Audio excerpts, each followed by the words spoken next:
to another episode of the Sword of the Sports Podcast, one man's journey. Read 52 fantasy books in 52 weeks and create 52 podcasts documenting the experience.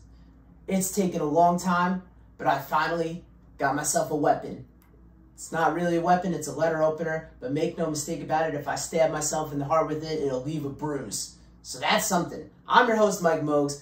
I'm the man embarking on this journey, and this week, I am joined by Jordan Wells Short to talk about his book, The Skald's Black Verse. This is the first interview I'm doing as part of the self-published Fantasy Month team, which I've spoken about at length. Shout out to Justine from Whispers and Wonders for inviting me. It was the worst mistake she's ever made in her life, knowing nothing about her and knowing nothing about the mistakes she's made in life. I think it's safe to say that's number one. But I'll be doing 5 interviews with 5 self-published fantasy authors this month, featuring them on my typical weekly day. Maybe with the last one, I'll release a little early just to sneak it into the end of September. But I'm beyond excited about it. I am going to have 5 self-published authors, as I said. And normally I do this on Books on the Horizon, but let's do it now because I want everybody to know who I'm going to have on. Next week, after Jordan Wells Short, is going to be Holly Tinsley to talk about We Men of Ash and Shadow. Then A Drowned Kingdom by P.L. Stewart, Cold from the North by D.W. Ross, and Dreams of the Dying by Nicholas Lidzio. That's a complicated name. Sorry, Nicholas. Nothing personal. I just haven't done my research on you, so I have no idea how to say your last name. If you want to know more about what's going on in the show, you can follow me on all the social media platforms. The first one is Instagram for all the clips on all the funny stuff and just little bits from the show, so you can get just a little taste of the chaos. And then on Twitter is the more official looking announcements and occasional comments on people's things which are not funny. If you could be so kind, please like, subscribe, and rate this on all your listening platforms and YouTube. I'm really trying to build out the YouTube channel. I believe as part of Self-Published Fantasy Month, they'll be posting the YouTube videos on their website. Maybe that'll give me more than 5 views, and I can finally get that Blue Chew sponsorship I am so desperate to get. I think that about covers it on talking about myself, and I think it's time to get into the book details. The book is The Skald's Black Verse. The author is Jordan Wells Short. The series is Dreadbound Ode #1. This is book 1. It was published probably in August 2020, though Goodreads has extraordinarily conflicting information on this. It is 328 pages on the paperback edition. As I said, it's a self-pub masterpiece, and the books in the series are The Skald's Black Verse and The Weeping Sigil. As always, this is a spoilers podcast. This podcast contains spoilers for Jordan Wells Short's The Skald's Black Verse. If you haven't read it yet, consider this your warning. Without further ado, the man, the myth, the legend, Jordan Wells Short.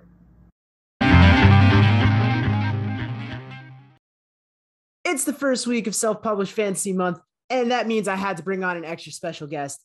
The one, the only, Jordan Wells Short, author of The Skald's Black Verse, which is the Dreadbound Ode, Book 1. He's got new audiobooks coming out all the time soon. So welcome to the show, Jordan. Thank you very much. I'm really excited to be here. It's going to be fun. Michael Jordan, Robert Jordan, the country of Jordan. Are you the 4th head on the Mount Rushmore of the greatest Jordans of all time? I think if there's anything certain in this world, it's that, yes, I will achieve that level of greatness. Fantastic. Which is not surprising because you daydream about being a wizard all the time. So I got to ask, are you a wizard, Jordan? Secretly, yes, I am. I haven't let that out to the general public yet, but I'm trying my best. I'll say that. What magical powers would you have if you were or were not a wizard? Ooh, man, if I could have any kind of magical powers, that is a tough question. I just checked out a book for research on Elder Futhark, the ruins that are Norse ruins. So maybe some sweet divination powers so that I could understand the future and plan accordingly. I would be someone who could make food because I'm starving. One of the things I found interesting about you was this kind of serial killer post-it board behind you. And this is how you do your characters, right? Yeah, this is not just victims. This is actually that's a plot for my next book. That's Travels in the Dark, book 3 in the Dreadbound Ode. Like all the colors are so each one of those is a scene, and each one of the color codes is a different character, and it's just kind of like an outline map. Kind of helps me see a big picture for the story and make sure that everybody's getting their due and everybody's putting their foot in the water every so often, so that you don't kind of lose the thread of a character story arc, that kind of thing. All right. So for everybody who happens to be watching on, YouTube or looks at this screenshot, none of that was true. And it's actually a board of victims. The victims are over there. I put them off screen so you can't see them. How do you determine who gets what color? I think it was just random. I'll be honest. I don't get that deep into my headspace trying to figure out. I think it was what Post-its I had available. It's not easy to get 5 colors of Post-its. Okay.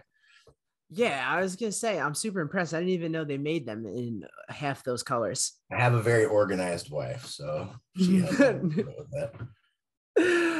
All right. Well, you know what? You learn something new every day. Your last name's Short.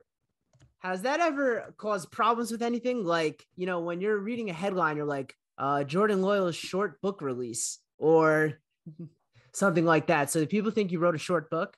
Well, you mentioned Michael Jordan earlier in this. Right. So if you notice, my name is Jordan Short. My actual name is Jordan Loyal Short, which is what I go by as my author name. Well, part of the reason for that is because if you Google Jordan Short, you get pages and pages and pages of results about Michael Jordan, like Nike basketball shorts. So yes. So you didn't think that you'd be able to co-opt that SEO for yourself? Given time, I'm sure I will take over in the Google rankings, but just getting started out is kind of a tall order. I see what you did there. Do you think, even as a New York Times bestseller, if you became one, I still don't think that you would take over the SEO for that. No, I don't think so. I think you'd have to be like J.K. Rowling to bump off Michael Jordan. Even then, I'd probably not. Well, now it depends on what you're searching for J.K. Rowling. A little fall from grace. Yeah. Okay. It's been about 8 months since you did an interview where you got asked, what makes you unique? And you said you were going to fret about the answer for 10 years. We're 8 months in. What answer have you come up with? Oh, man, that is a hard question. Why are you doing this to me? What makes me unique? I mean... Oh, no, I didn't need the answer to the question. Or as a person, or... I just wanted to progress on the fretting. I don't need an exact answer. I am redoubling my efforts to fret about it as we speak. Let me assure you. Look at that. I took a sip of my drink and I had it sideways, so it spilled down my face. So. I saw that. I wasn't going to mention. I was going to let that go. Classy of you. What makes me unique? Oh, man, hopefully something. I'll get back to you in 9 years and 6 months, I guess. Or 9 All years. Right. Everybody set your reminders on your on your calendar. If your last name is Short, do you ever wear pants? I always wear pants, even in hot weather. I'm a person. Oh, you're one of those? Yeah, honestly, it's got to be scorching hot for me to put on shorts. And all right. Doesn't have anything to do with my very white, very spindly legs either. Sure. Do you think if that frat kid helped contribute to your computer science project, your life would have turned out different? Man, you did your research. He might have, man. That's hearkening back to when I was in college and I was doing this big project with a frat boy. He was supposed to do half of it. And the day that it was supposed to be due, he told me that he hadn't done anything. So I stayed up all night trying to do it and it didn't work. I said, I'm not going to be a computer scientist anymore. I don't want to be a programmer. This is not fun. I'm glad though. I think, in retrospect, looking back years, that's not really my personality type. Isn't like super detail oriented where I'm enjoying like debugging things and figuring out tiny little minutia mistakes, which I think is part of what it takes to be a really good coder. So thank you, frat boy. You did me a service. Yeah, I was gonna say, for all the fans of the Skald's Black Verse, we got to thank that frat boy one day. We'll send you a 6-pack of cores. Yeah, he might be dead in a ditch somewhere though. Oh my God. Well, then we could read this at the funeral, at the gravestone. There you go. That's that'd be content. a very touching tribute.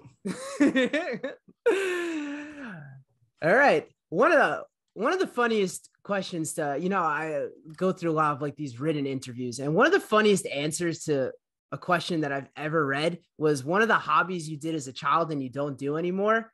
It was the darkest answer I've ever heard. You were just like drugs. Yes, gave it up a while ago. So interesting hobby, probably not great for my health and my long-term sanity. So, got to grow up once in a while. Unfortunately, that's what took out that frat boy.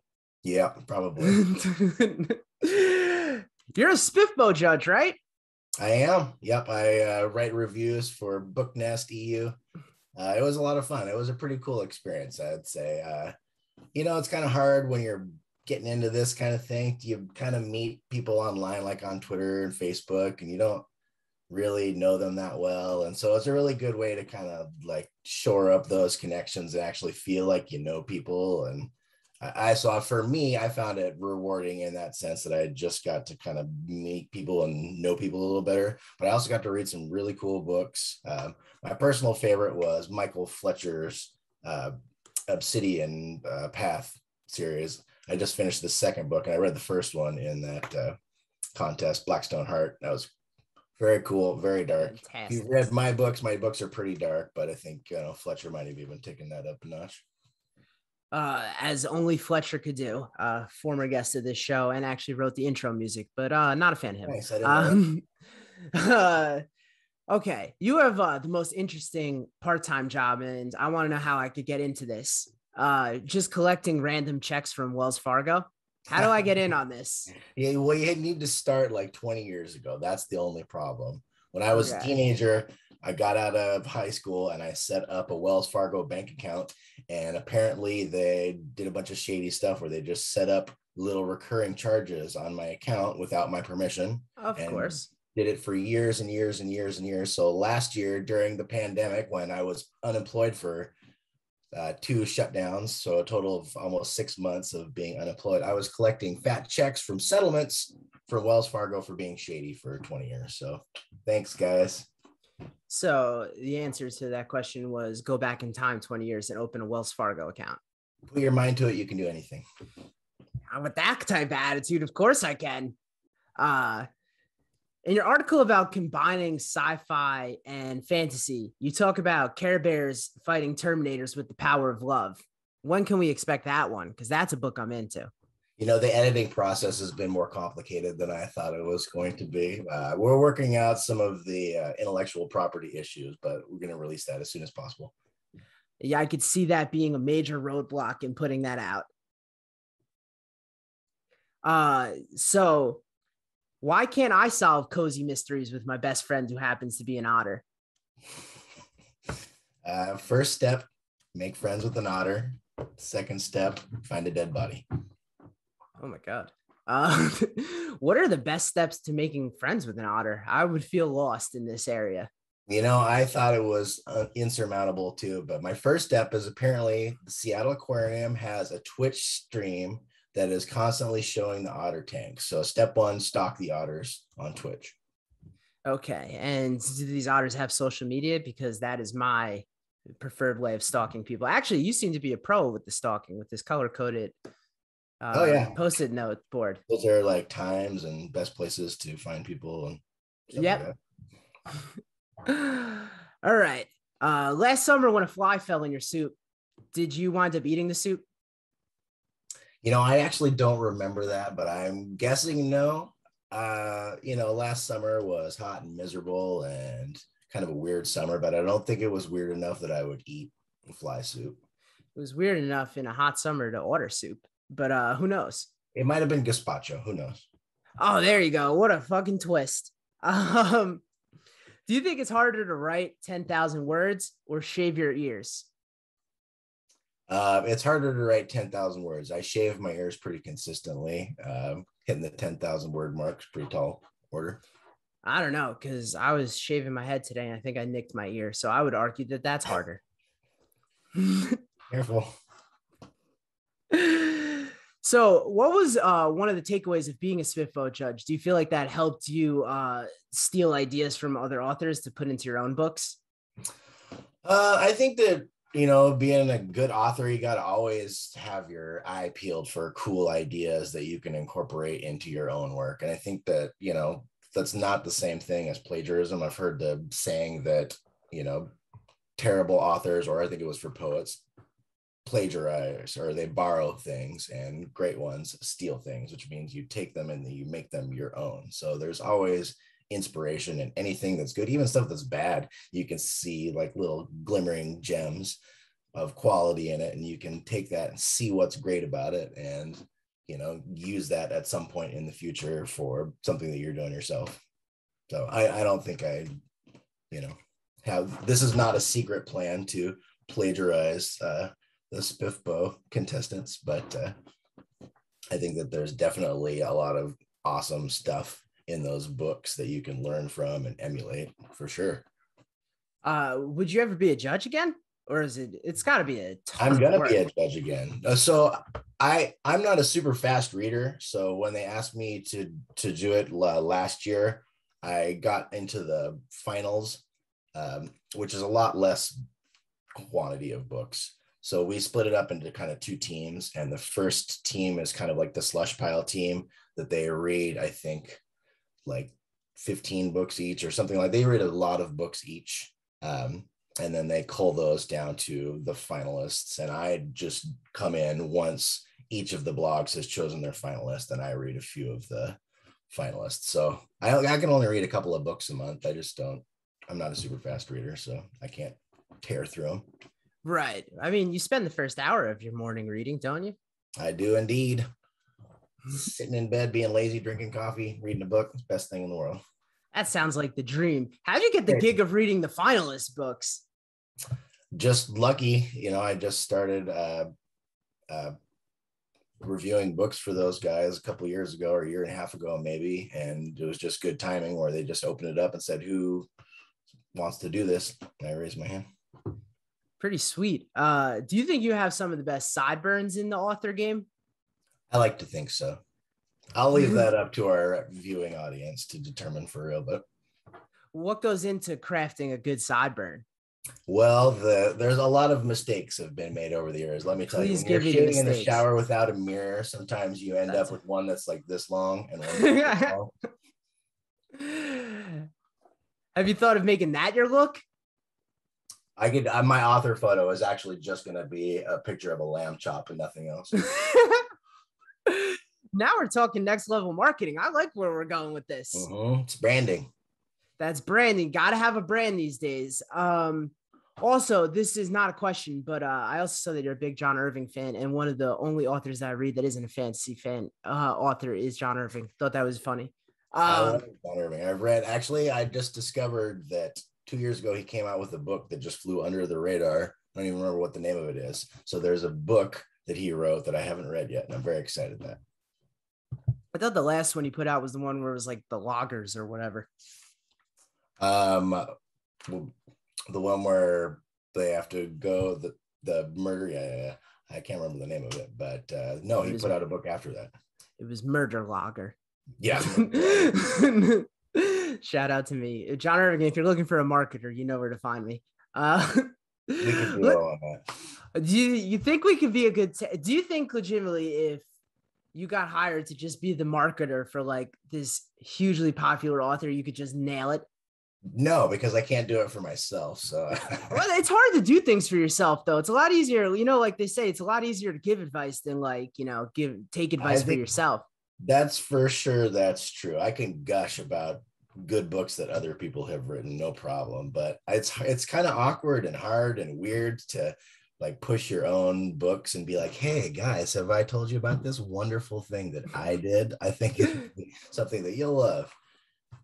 Are you worried that as a judge that people are can't wait to get back at you as a judge? No, I've found that people are pretty great. I think that in general, obviously we've all seen examples of authors that are just shitty people and will do and say things that are awful. But I think most people who are thoughtful enough to actually write a book tend to have the empathy to step outside of themselves and see where someone else is coming from. So I think that's not really something that I stay up at night about. I hope that nothing keeps you up at night. People need sleep. I know you're a night owl, so I don't think that's the case, but only conversations that I've had 10 and 20 years ago, and those all are the I could have said. I feel obligated to ask this because it's self-published fantasy month. Shout out to Justine from Whispers and Wonders who made the mistake of including me in this. What does this month mean to you? What does this month mean to me? It's cool. I don't know. It's just an opportunity to kind of branch out and read other books that you haven't read and sort of support everybody else that's in this sphere that we're living in.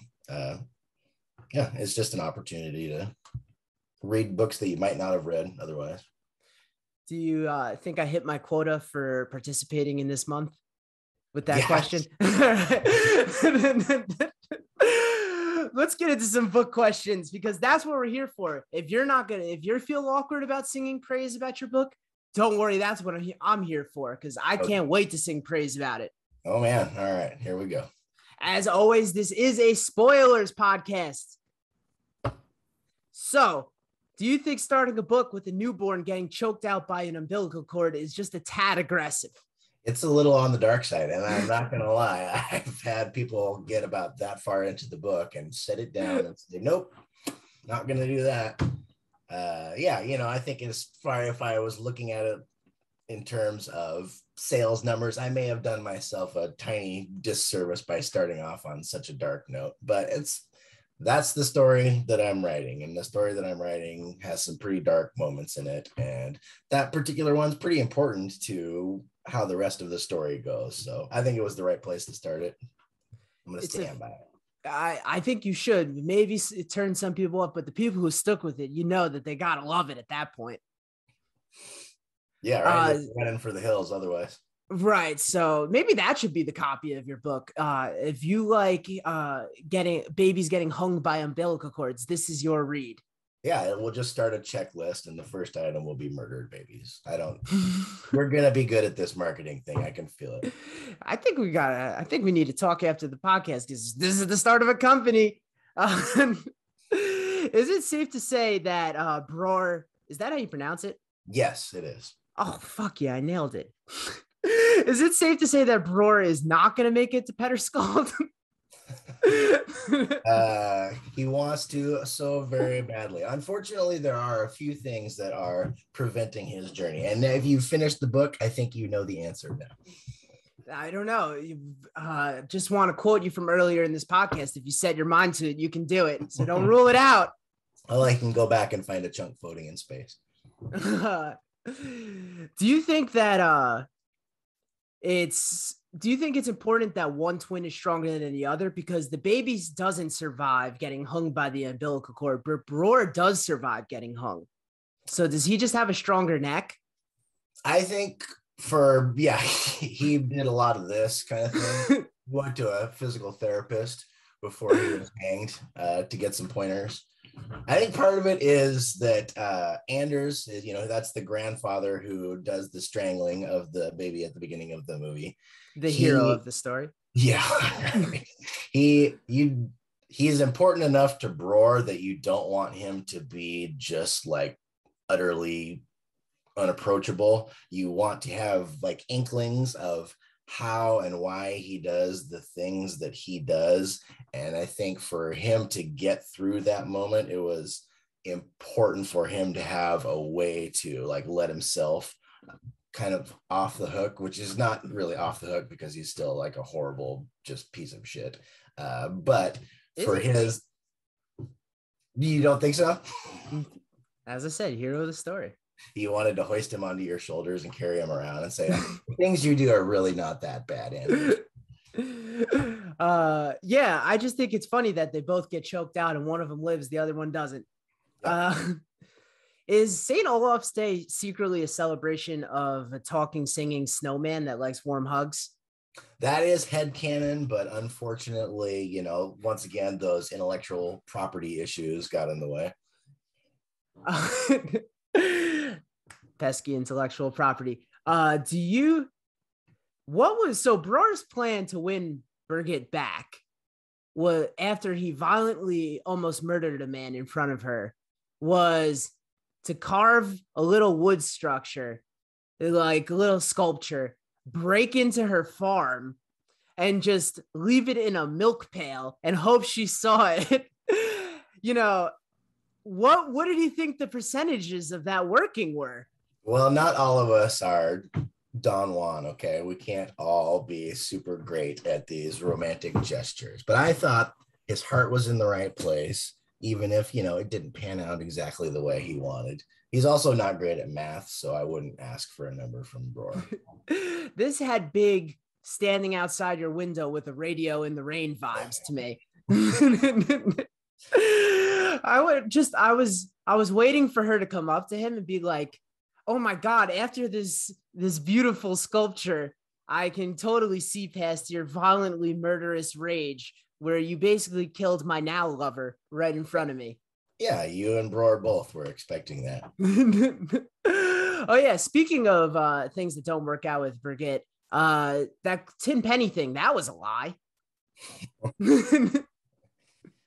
Weird tradition, superstition, so superstition is one of those things that's kind of floating around in the background of this story. So I wanted to have a moment where it brings it up, and that's another just tiny little hitch in the plan that gets started with superstition kind of causing just a little ripple of a problem before things get really fucked up. I noticed when the planet was exploding, no one thought to themselves, let me make sure I grab a tin penny before I hop on the spaceship. Yeah, and maybe that's why things didn't take a good turn at that point. Could have been great from there. I guess it depends on who you ask there. If it was a new moon out when the moon exploded, would they have been okay? Would it have just missed them? They wouldn't have seen it coming. They wouldn't have to worry about it, at least. I was fascinated by this game, and it's not the pins game like you would think it would be, which does sound pretty fun, don't get me wrong. Got big axe throwing in some dingy bar in Brooklyn vibes to me. But I'm more fascinated by the rules of Catch the Pig. Oh. Yeah, well, catch the pig. What else would you do? You pick someone who's the pig, they squeal and they run away, and you chase them down and tackle them. Oh, it's a person who's the pig? Yes. I thought we were smacking a sow on the butt and saying, let's go find this thing. That could be like that's the championship round. How good do you think you would be at Catch the Pig? I think 20 years ago, I would have been one of the greats, but at 41, these knees are starting to act up. So, right. If coach just put you in, you would have. I was an adventurer once. Then I took an arrow to the knee. Is that for real? No, it was actually like 20 years of physical labor. Oh, all right. A much more sad story. All right, we can move on from there. Is Ingrid really a prude? And is that why? Would it be her fault that her husband fucked her sister? Oh, little Ingrid. No, I think he was up to it anyway. Everyone makes excuses for why they do shitty things and blame other people. What about Hedda? Why does no one respect the sanctity of marriage in this book? Oh, Hedda. Not everybody has the normal duality in a marriage. Sometimes it's not so sacrosanct. Those two, Axel and Hedda, they just have a different thing going there. In their time, there were freer spirits in Skolia. They didn't have all these newfangled rules that the Federals brought with them. Well, it seems like in this time that those rules aren't mattering either. Shout out to Ingrid. I feel for you. It's got more hops than a bunny. Did Alyssa think she nailed that one? I think she did. She probably had like a little twitch in the corner of her mouth, trying not to smile. How important is it to be a good tipper? Because she has a huge hang up on this. I'm a bartender, so I can tell you that it's very important. This is how we make our living. Come on. Tip your bartenders, guys. Otherwise, Jordan's not going to be able to write any more books. Did Mayor Torvald invent a vape? He probably did. Yes. It's actually a spirit vape, though. You know, it's using the power of like a squirrel's animus in order to vape that tobacco or whatever it is, that wacky tobacco that he's puffing on. That's nuts. Hey. How high can you get off of spirit animal vape? Oh, man. Especially if you use a bird. Crazy. Oh, I see what you did there. Shout out to Jordan, who gave up drugs in his childhood. What kind of apple was the pig trying to bite that it straight up turns into a moon? Well, a big one, first of all, also red. Other than that, on a serious note, should we be worried about a guy with a Germanic name that starts with an H who's a shit painter and slowly starts consolidating power and leads an internal rebellion? I had not thought about that, but now I'm totally worried about it. Well, luckily, I think that things are not going to go quite that way for Henrik, but in general, yes, I think we should put him on a very specific watch list. All right. On an actual serious note, one of the goals of this podcast is to not ask the self-published fantasy book question. It's to ask my own question.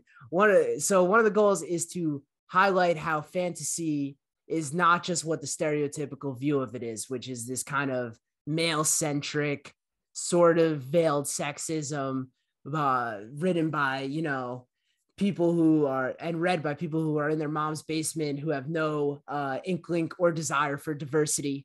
What about your books kind of breaks that, you know, stereotypical incorrect view of fantasy and brings it to the general audience? Well, I think that first of all, Lissa is right now I'm working on the third book, and for those who haven't gotten beyond the first one, the first book, Bror is the main character, and in The Weeping Sigil, Henrik steps to the fore, and he kind of is the main character for the second book, and then in the third book, Lissa is the main character. So obviously having a female lead is part of the story. I think that in the second book especially, there are kind of more women that come to the fore.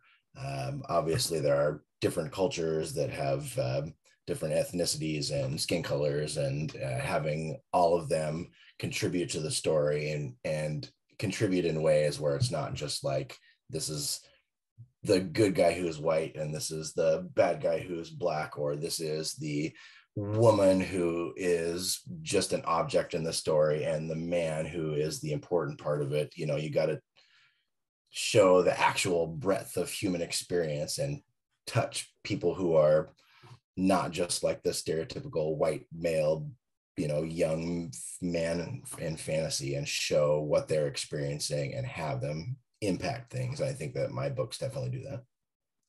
And I would absolutely agree. That's a fantastic answer. Normally I follow that question up with my favorite thing, which is dick jokes in your books. So you've got some good ones. I like to, you know, I just love the juxtaposition of that. You've got some good ones. Can I read out some of my favorites? Go right ahead.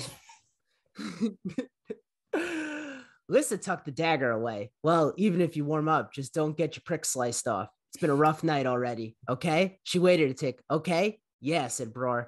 Okay. Satisfied, she nestled up to him. You better be the front spoon. What? Roll over, you big lug. I don't want you shoving that thing against me all night. That's funny. Then, I don't know if this is particularly a dick joke, but it is a dick-inspired statement. 10 cocks. Lissa poked him in the ribs.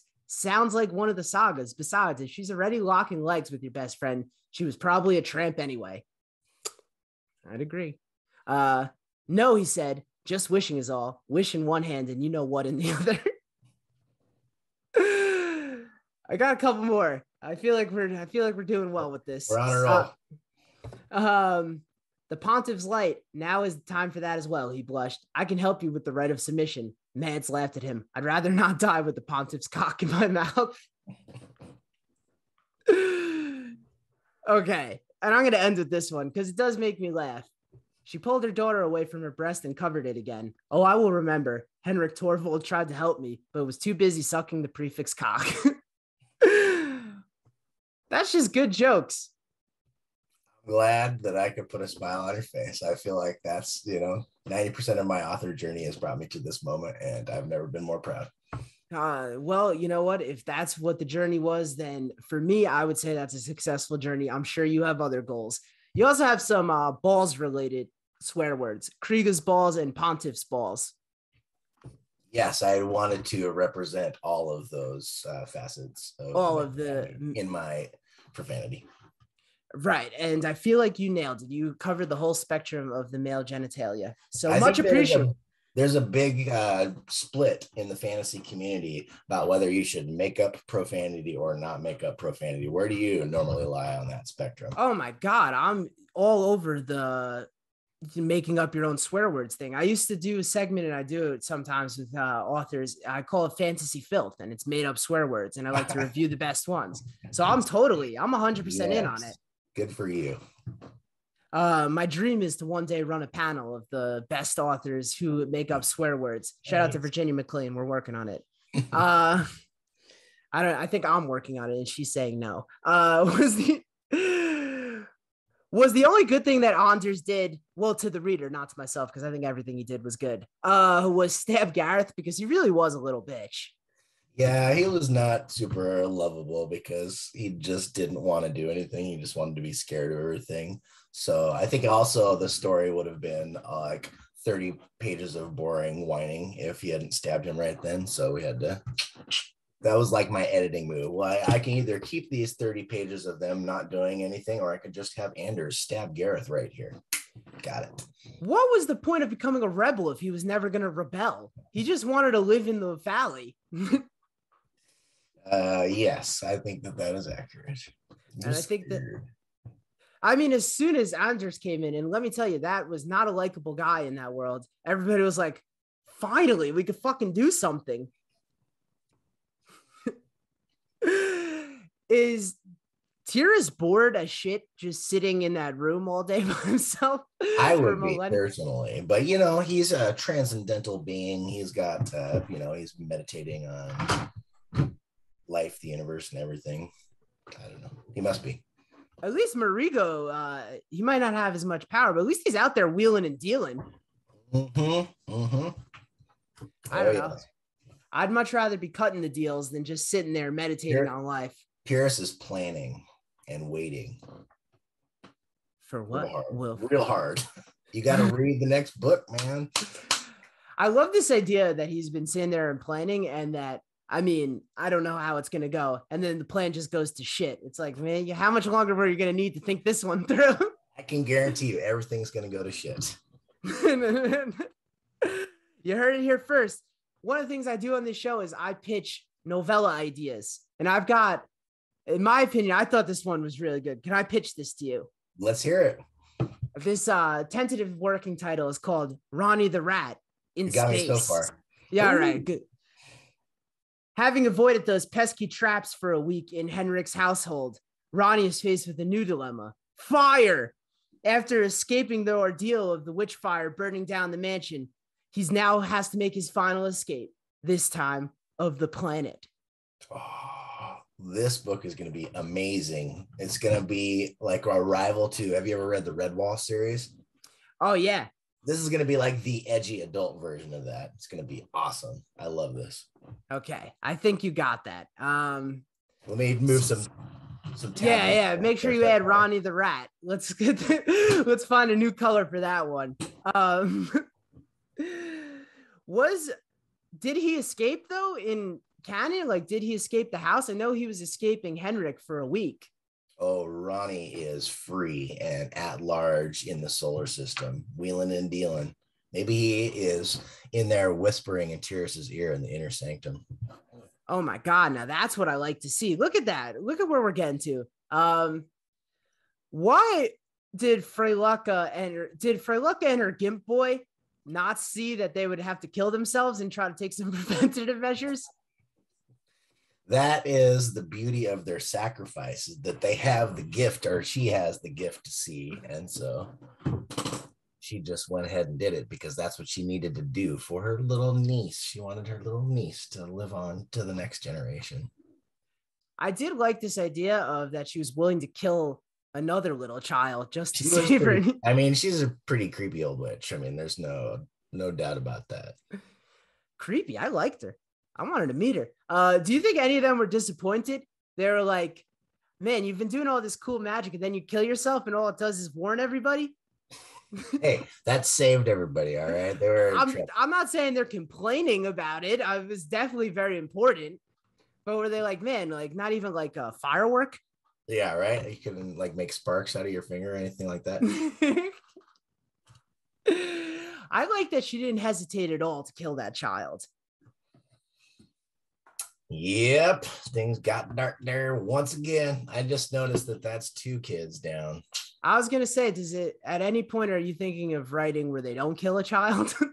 I'll have to get back to you on that one. We'll see what happens in the 3rd book. I'm gonna hope no. You're in luck, son. Is there anything cooler? And I'm gonna say this goes back to Pirates of the Caribbean. Is there anything cooler than surviving a hanging? No, absolutely not. I think we can just move on from there because once you survive a hanging, you're like the tarot card. You're the hanged man. Made it and is now just kind of a weird little specter floating around the world. Yeah, I mean, that's a good point.